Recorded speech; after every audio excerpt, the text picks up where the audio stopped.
Ladies and gentlemen, welcome back to the King and I Life podcast with me, Soul Toucher the Poet, and my brother. So Lex, We're coming to wrap this up. We're talking about pharmaceuticals and our society.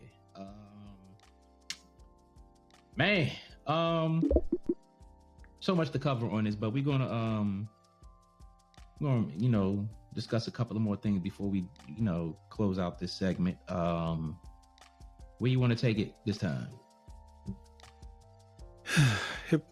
Hypocrisy of use and stigma of use. That kind of folds into pretty much what we've been saying. Yeah, I don't even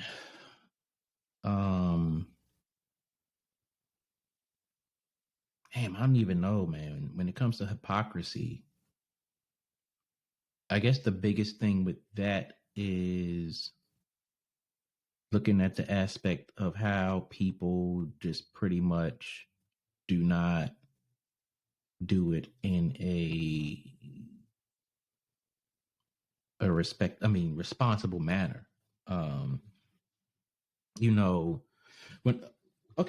When I think about the hypocrisy of use, again, I have to go back to the self-medicating thing.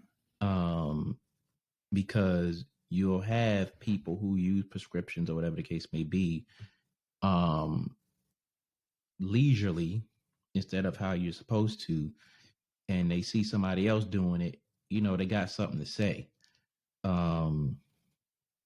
And I think it's like, if you're not going to use it properly, how dare you say something to the next person that isn't? Or how dare you say something to the next person that is using it properly? I mean, you just out of line on that. When it comes to stigma, there's a lot of stigma behind certain prescriptions. You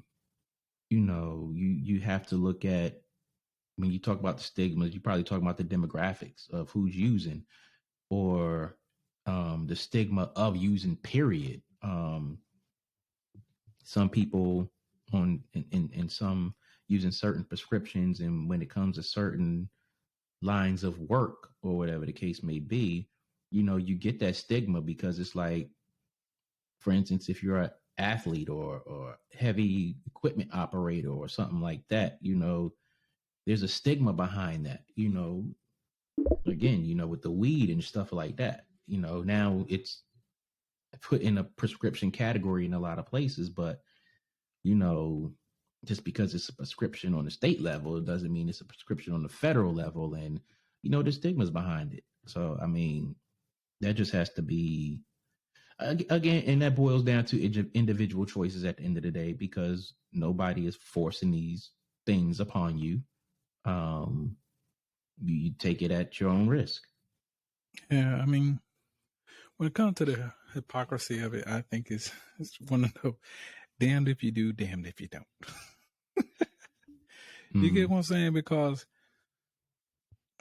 on one hand, you're judging it and you're saying, that these drugs are bad, and some of the content of these drugs are bad. Mm-hmm. But then when you look at some people who just can't function without them, mm-hmm. It's kind of like, all right, go ahead. I know we said no, but go ahead. One of those type of situations. Right. Because how can you, like you said earlier, how can you tell someone who's in pain how much pain they're in? Yeah, and how much definitely of a certain prescription that they're taking is damaging their body more than healing their body? Mm-hmm. I mean, I'm not a trained professional at all when it comes to pharmaceutical drugs.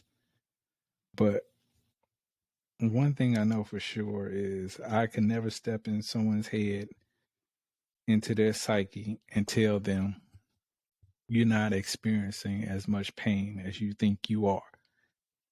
Mm-hmm. And I think that that's kind of what it comes down to, is again, people will choose to make the decision that they feel is best for them and their situation. Right. Pain